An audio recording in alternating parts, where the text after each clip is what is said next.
In today's video, we're going to continue diving deeper into the concept of V-shaped reversals.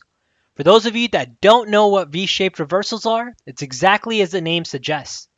Price trends in one direction, stops, and very quickly reverses in the opposite direction, creating this V on your charts. This is a concept and a pattern that I've been fascinated with. I've even documented this on our website. We have a 7-module series here. You can find it for free and watch all 7 modules.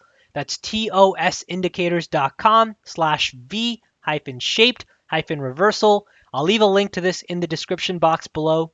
And if you scroll down, you can see the 7 modules which break down the exact setup. What are we looking for our entry? Where do we place our stop? And where do we take our targets, along with plenty of examples. Now, today's video is about furthering that entire pattern here.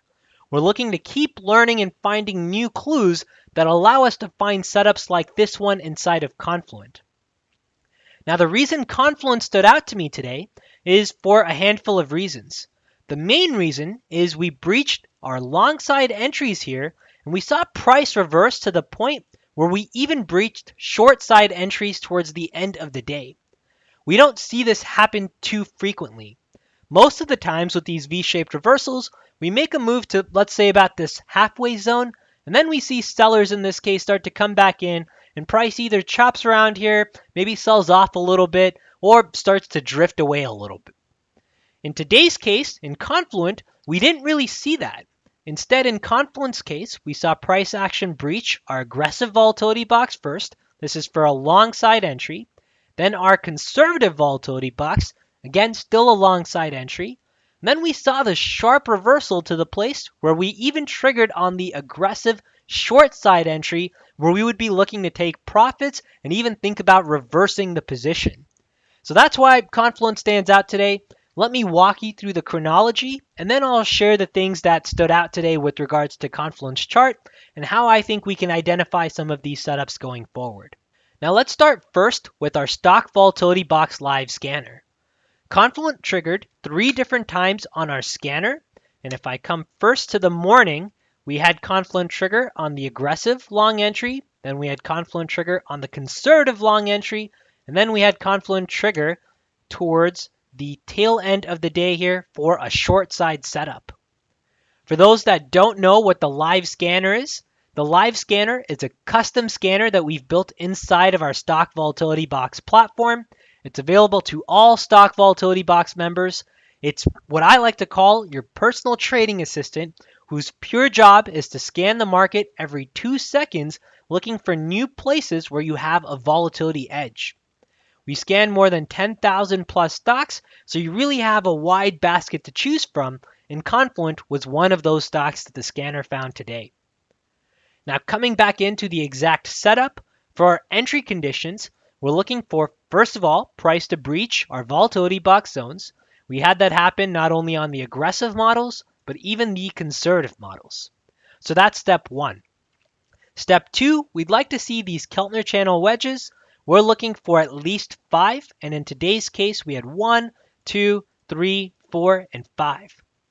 After that, we'd like to see the edge signal confirmation. That's this green arrow, which tells us that, hey, we're officially now in oversold territory, and we're looking for momentum to start to reverse. The last piece, which we've added fairly recently, is this blue dot, and that's the momentum cross. And that is a very simple indicator which looks at the 3 EMA and the 8 EMA, looking to see if we've crossed either above or below. So after this blue dot, we have essentially all the pieces of the puzzle met for us. Now inside of Confluent, after the momentum shifted, we can see here we had a 2-3 bar pullback back to the aggressive volatility box clouds. This was pretty much the only pullback you got before Confluent started to rip right back up in that bullish direction. So we can see here that all of the selling activity was picked right back up with buyers. They were waiting at these levels and these levels, waiting to buy price action inside of Confluent, and they were really willing to bring price action up without dealing with a lot of heat. So that led me to wonder what made Confluent so different today. Outside of all the other stocks that we had trigger on our scanner, what sets apart Confluent? For that, I turned to a daily time frame chart here. and I loaded in the volume indicator to get a sense of what did volume look like in this entire rally up. There we can see some very strong volume inside of Confluent.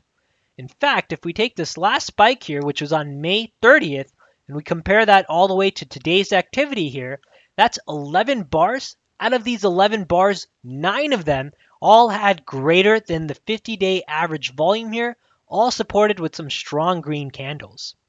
So more than 80% of the volume over the last, 14 trading days was all bullish, minus this one big red volume bar right here.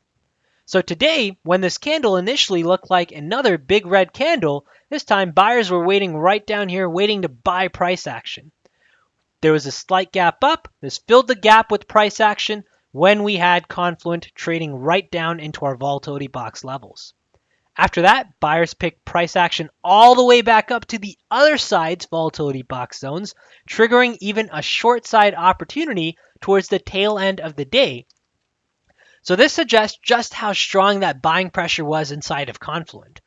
This is what to me stands out compared to all of the other tickers that we had triggered today. Confluent was one of those places where we had a lot of strong volume for the past, 14 trading days, 11 bars here. And even before then, you can see large volume spikes. So for those of you looking at trying to find some of these V-shaped reversals, I think volume on that daily time frame might be a good way to do this. And we have a ton of volume scans that we've already built, and I'm sure you can translate some of those into indicators if you find it useful. Or honestly, you can even eyeball it. It's hard to miss this strong bullish volume here. There's really no two ways around it. So one more time as a quick little summary. Confluent was one of those stocks which triggered 3 different times on our scanner. First, we had the aggressive long, then we had the conservative long, and then we had the aggressive short. With our long side entry, we had the Keltner channel wedges, along with the edge signal indicator, along with the momentum cross, which were the technicals we were looking for. After that period, we had just a small pullback before price action started to rally. The next pullback, of course, came in that lunchtime hour. Go figure. And after the lunchtime hour ended, we rallied all the way back up into the aggressive volatility box, but this time on the short side. The thing that stood out was the volume on the daily time frame chart. And I think the volume here might be an interesting clue that we can add into the V-shaped reversal pattern as something you might be looking for with regards to what sets apart a good setup from a great setup. I hope you found this video useful. Take care, everyone. Good luck trading, and I'll see you in the next update.